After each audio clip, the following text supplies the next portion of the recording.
You're watching Electrical Engineering Lectures channel. For more videos, please do like, subscribe and hit the bell icon for the latest notifications.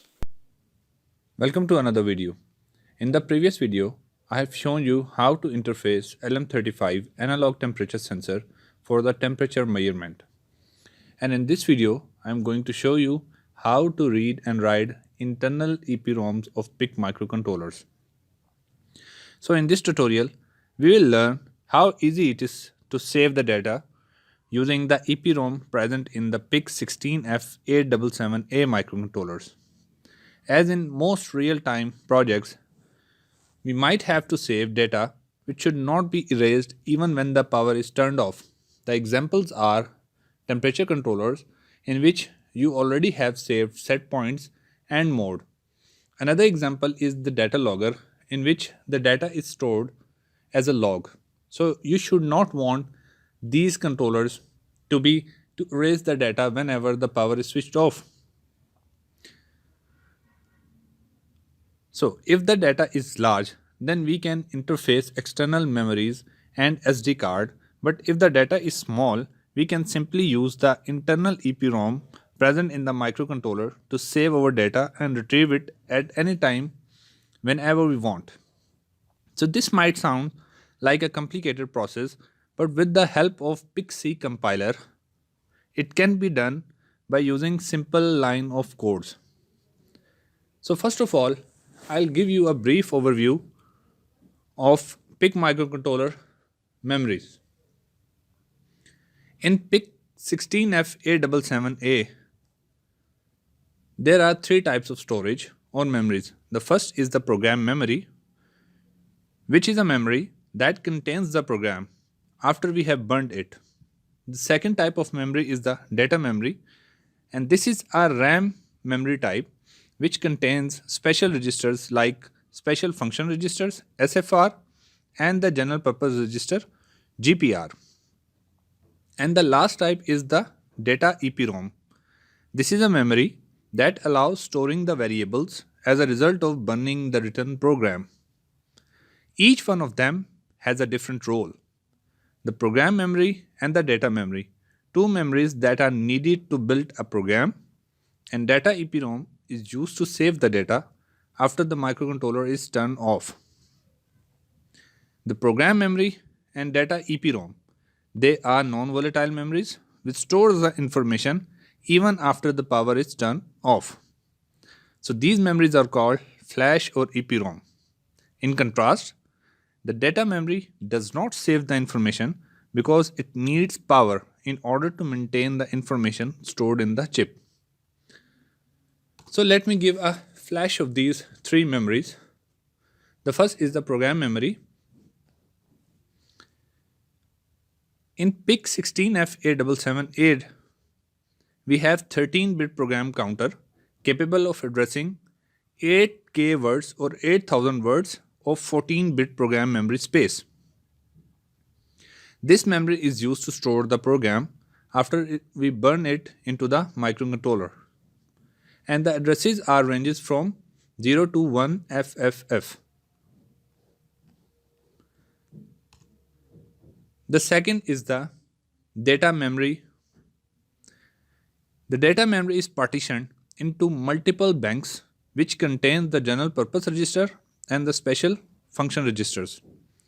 Each bank extends up to 7FH or 128 bytes. The main registers of this memory are the status register, ports register and trace register.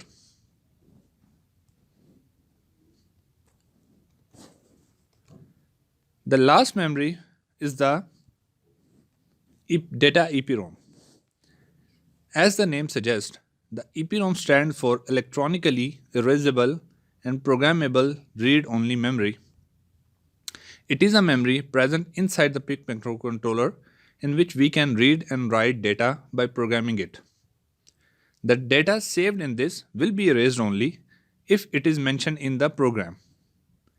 The amount of storage space available in the EPROM varies upon each microcontroller. For example, in case of PIC16F877A, The available space is 256 bytes of data, and the information about the space for each device is given in the datasheet.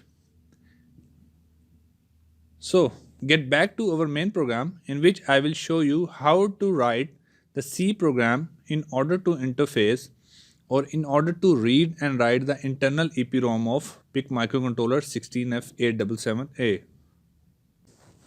So this is the main interface of PIC C compiler. Those who have joined me for the first time, I'll just give a flash of these commands. The first is to include a device header file. In my case, I'm using 16F877A, so I have to mention the device name here. Then comes the ADC bits. After that, we have to include math.h header file in order to handle the computation in the program. Then comes the fuses.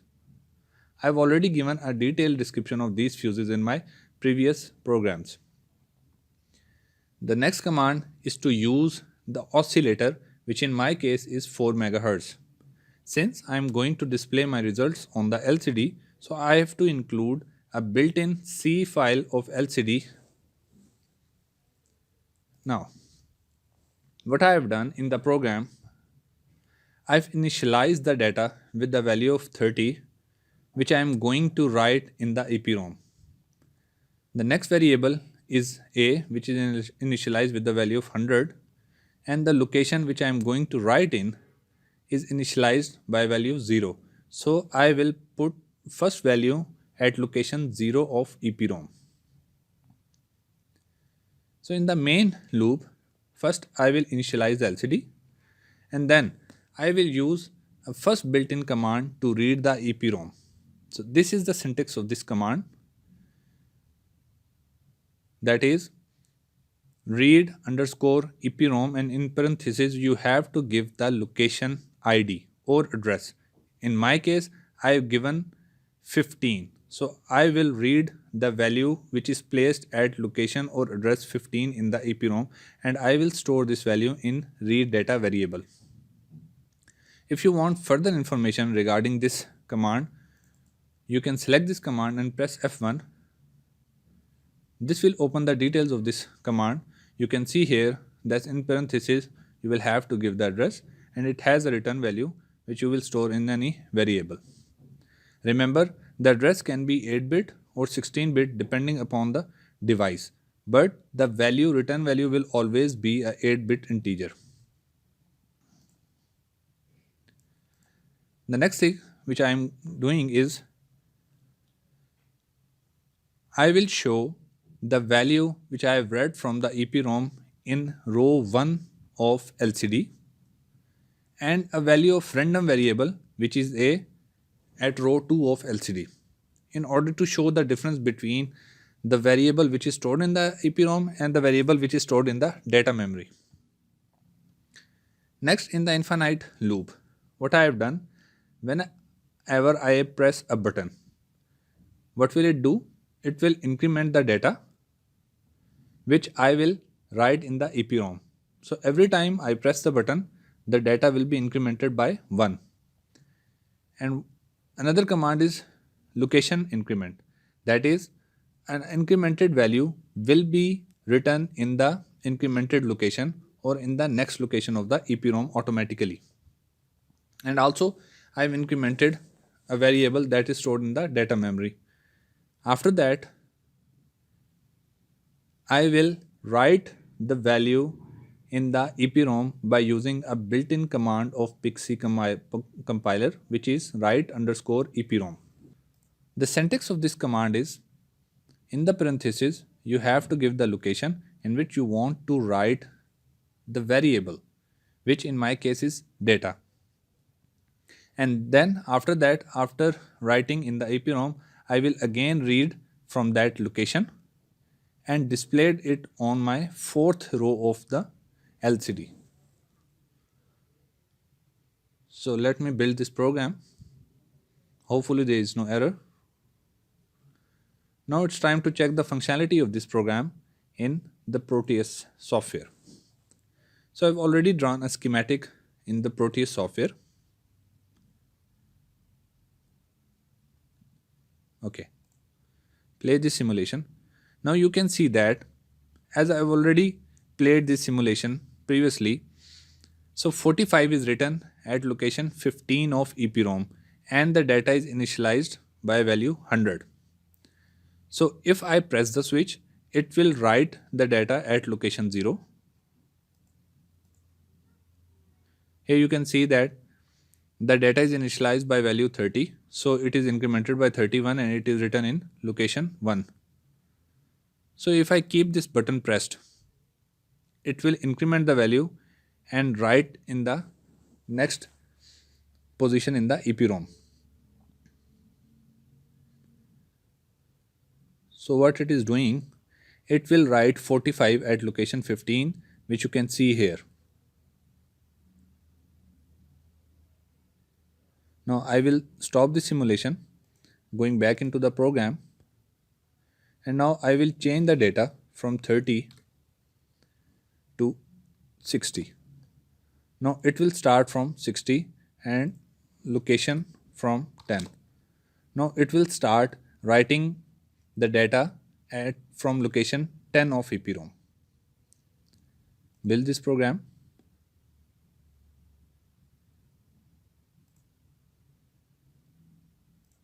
Open the switch, play the simulation. Now press the button. Now this time you can see that 65 is written at location 15. Now I will open the switch and 70 is written at location 20 and 71 at location 21. So what is the method to check whether it is already written in the EPROM or not? Remember, you can do it by going into the debug menu. From the debug, you have to select pick CPU, and in pick CPU you have to select EPROM memory. So here you can see that the address is starting from 0, and as we move from left to right, the location is incremented. So this is the 15th location of EPROM, and you can see that 65 is written. All those values which are indicated in yellow means that they have recently written into the EPROM. And the last value which I have written in the EPROM is 71 at location 21. So you can see here that it is written at location 21. So last thing what I am going to show you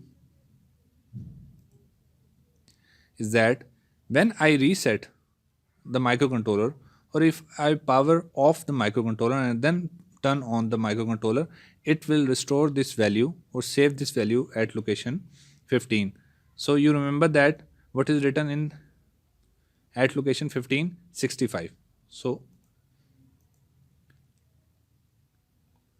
I am going to clear the memory of microcontroller, and once again I am going to reset, and this time you can see that the 65 is written at location 15, so it saves the value in the EPROM, but the data which is written in the data memory is again initialized to its initial value, which is 100. So this is how you can read and write in the EPROM. I have given the link in the description where you can download C source file, hex file and Proteus simulation file, and you can experiment with your own program to how to read and write in the EPROM. So keep watching and do subscribe to our channel for the latest videos. Thank you for watching.